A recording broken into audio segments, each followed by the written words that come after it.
Pelo sinal da Santa Cruz, livrai-nos Deus nosso Senhor dos nossos inimigos. Em nome do Pai, do Filho e do Espírito Santo. Amém? Podemos sentar? Amados irmãos e irmãs, vamos hoje refletir um pouco sobre os ensinamentos que São Paulo nos traz na epístola, na carta aos Efésios. São Paulo começa por dizer que nós devemos andar com prudência. O primeiro ensinamento de São Paulo hoje é esse: andai com prudência, andai com cautela, não como os imprudentes. O que é a prudência? A virtude da prudência, a prudência é uma virtude antes de tudo, portanto uma qualidade da alma que nós adquirimos pela repetição de atos, A gente faz atos prudentes, nossa alma adquire uma qualidade de prudência e nós viramos pessoas prudentes. A virtude da prudência é aquela que nos auxilia na escolha dos meios, na adequada escolha dos meios para atingirmos a um fim que nós buscamos. É muito simples de entender. Se eu quero passar numa prova, qual que é a atitude prudente? É estudar, não é isso?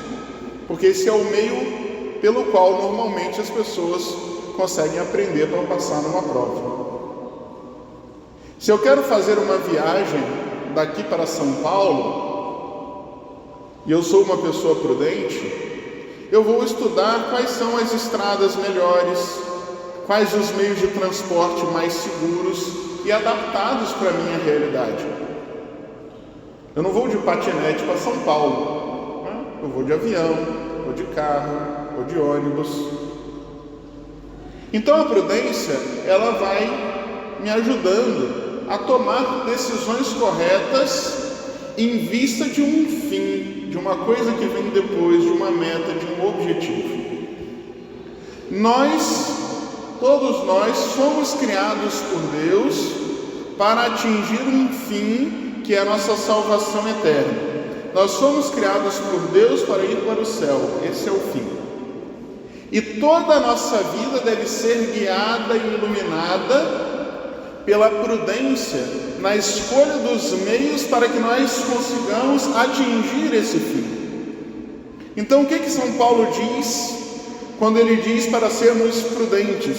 Ele fala: você precisa escolher os meios adequados que vão te conduzir até o céu, até a sua salvação, até o paraíso.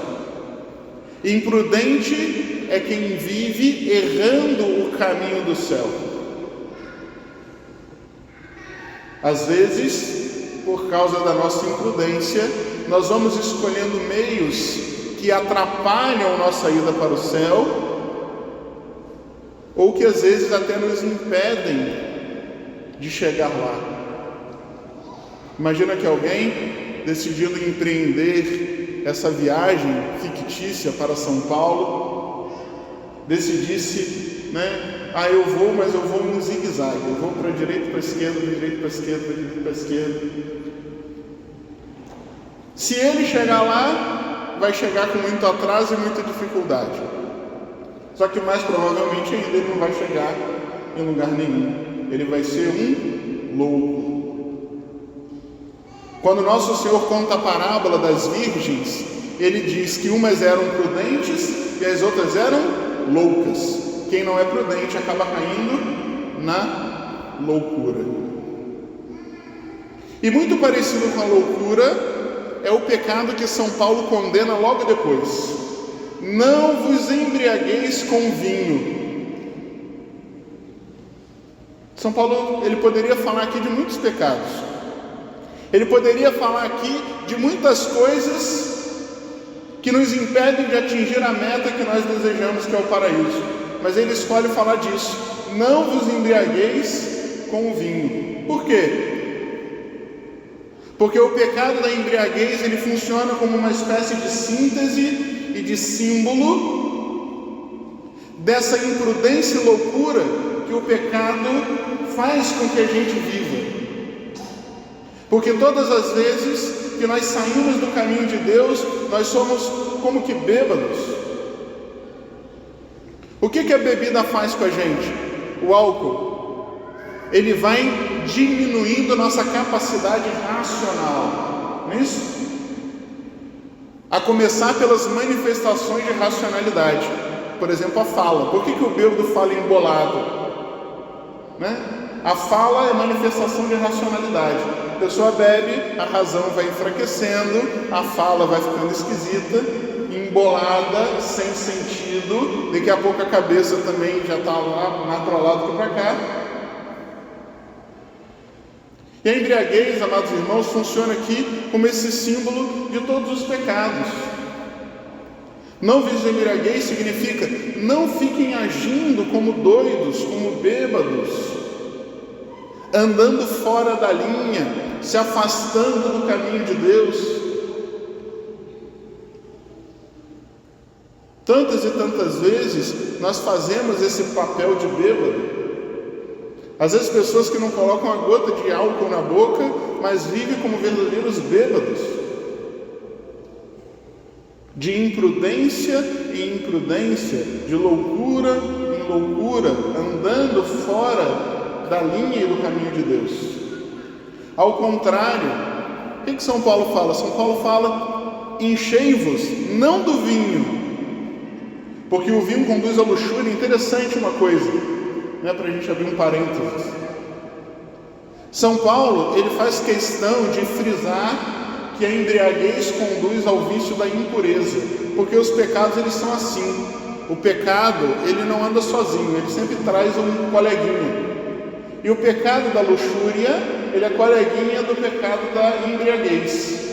Mas não é só a embriaguez, todo pecado é assim. Os pecados contra a caridade, eles também carregam, né, um companheiro. Os pecados contra a humildade também carregam um companheiro.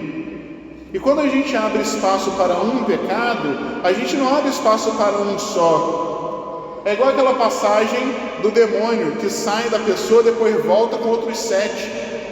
Não é assim? Porque o diabo, ele gosta de companhia.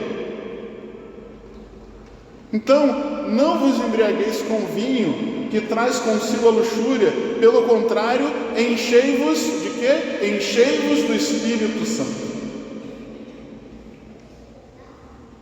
Se vocês lembram bem, no dia da vinda do Divino Espírito Santo, foi o dia de Pentecostes, 50 dias depois da Páscoa, os apóstolos estavam reunidos com Maria no cenáculo. O Espírito Santo vem em forma de língua de fogo, e os apóstolos saem pregando a Jesus, falando em outras línguas.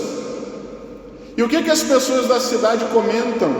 Esses homens estão bêbados. Olha a embriaguez diferente agora. E São Pedro levanta a voz para dizer: não, ainda é 9 horas da manhã, ninguém fica bêbado 9 horas da manhã. Que não tinham inventado o brasileiro ainda nesse tempo. Então até ali ninguém ficava bêbado 9 horas da manhã. Hoje em dia a gente sabe que já fica. A gente está pregando ao nosso Senhor. Estamos cheios do Espírito Santo, como disse o profeta Joel, que no tempo do Messias os jovens teriam sonhos e os velhos teriam visões. E quando a gente se enche do Espírito Santo, o que sai de nós, da mesma maneira que a embriaguez traz a luxúria, o Espírito Santo traz os seus frutos.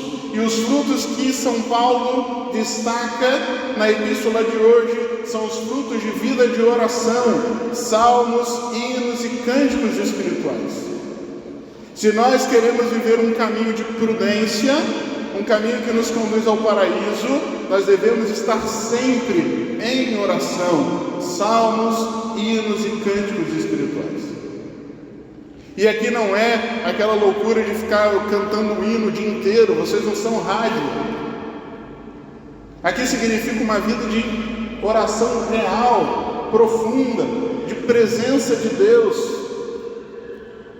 de ordem na vida de oração contínua, constante, rezar todos os dias, rezar sempre, rezar bem.